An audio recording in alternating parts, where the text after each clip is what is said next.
Hey viewers, welcome back to the channel. Today I am doing a little bit of an electrical update. Minor project. So if you recall from the shop electrical videos, when I ran the GEC, the grounding electrode conductor, to the ground rods for the shop, I basically ran 2 ground rods along the length of the shop with a continuous number 6 and brought the number 6 up into the panel and then tied it together with a split bolt. Right? Because I have a 320 amp service, therefore I've got 2 main disconnects in parallel, but they're attached to one building, therefore 2 main panels need to be bonded with the building's ground rods. And the language of the code, as I understand it, very much says that all that needs to be one continuous piece of conductor with certain exceptions. And from what I understood at the time, an exception would be a split bolt to connect the 2. Or some other like soldering type of a means. So fast forward to now. When I ran that up, I just ran it along the building, right up against the building, and ran in the bottom of the panel, and I didn't put any protection on it. And I wanted to fix that. Watching other YouTube videos, I see real electricians, right, running that conductor and conduit for protection. And so I figured I should do that. I think you have some leeway there, because I also see other electricians that don't do that. They just run the bare copper up into the panel and it's fine. So I'm honestly not sure what the actual code requirement is on that, but I figure, hey, let's err on the side of protecting it because conduit's cheap. And it was something I've been wanting to do anyway. So now's the time, and let's make a video about it, huh? So what I do? Well, I had a stick of 1/2-inch conduit, just extra, right? So I cut it to length. I had an extra male adapter, extra lock ring, right? This is why we have extra parts, so we can do stuff like this. And I just ran it in that knockout, which lined up pretty well with these, depth-wise, so I could run a clamp. I still need to buy a clamp. I don't have spares of those.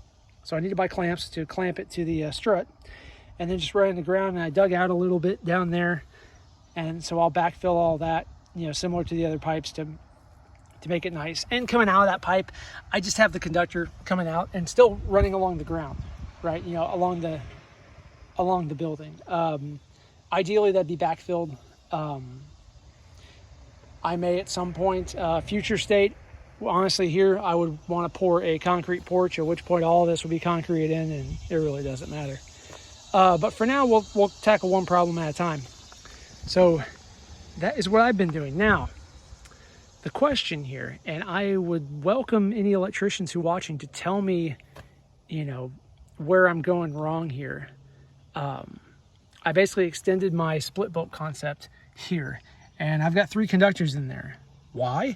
Well, because by the time I rerouted all this stuff, I didn't have enough length in the conductors to actually do it all in 2. So I actually had to make a little pigtail basically to reach up to the lug there.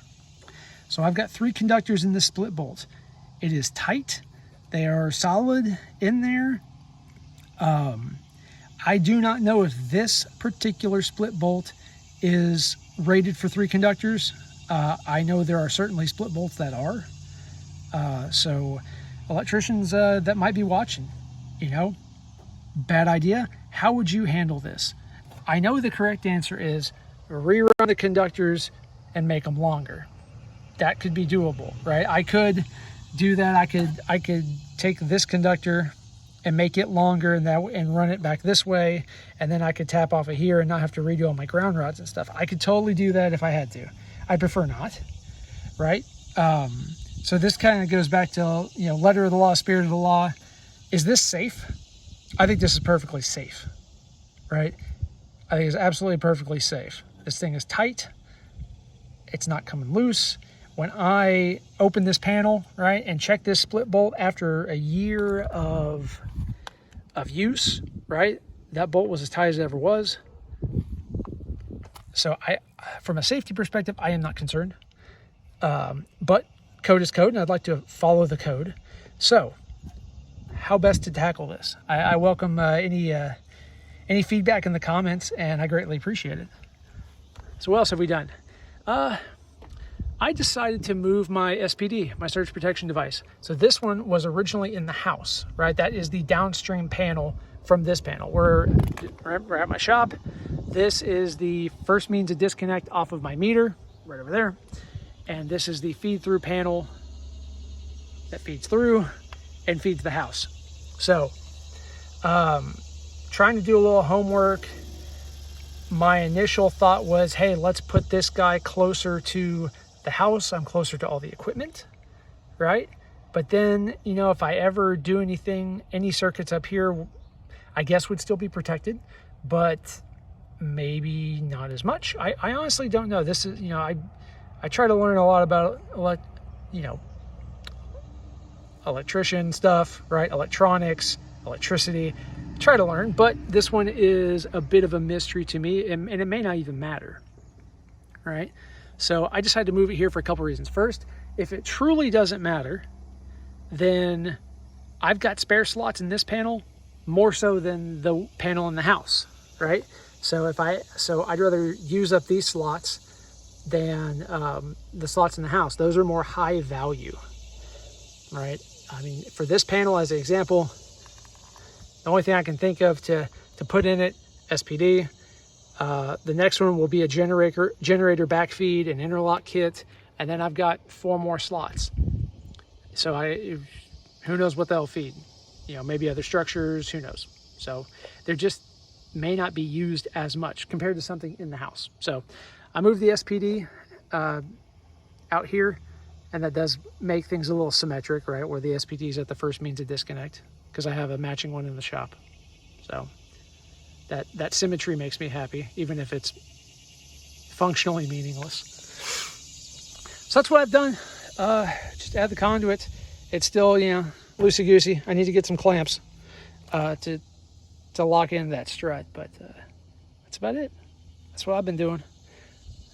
Hope you enjoyed the video. Hope you found it useful. Like I said, if you have thoughts on how I wired those conductors with the split bolt, please tell me, right? For my mind, it's not ideal. I'd like to do it cleaner. I just don't know if there's a better way other than rerunning conductors, or is there a better way rather than doing a split bolt, right?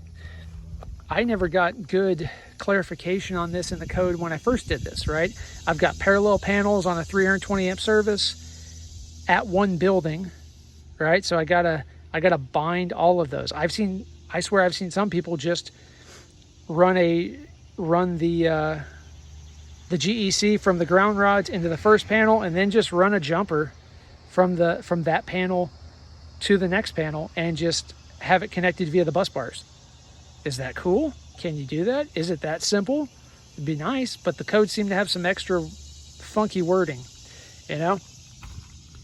Can I just run some solder all along here and bind all that together? And, you know, does that count? Is that like some irrevocable bonding or whatever the phraseology is in the code? Does that work? So y'all let me know. As always, thanks for watching. If you like what I'm doing, please like, share, subscribe. It helps out the channel, and I greatly appreciate it. Also, I have started to go through the videos, and for any products that I've mentioned or used or linked, kind of a thing, I've put links for Amazon affiliate in the video notes. So I've started to do that. So if you shop on Amazon and you want to help out the channel, just click on those links and then do your shopping from there, and I'll get a cut, and it helps out the channel at no cost to you. And again, I greatly appreciate it. So thanks again, everybody, for watching, and we'll see you in the next video.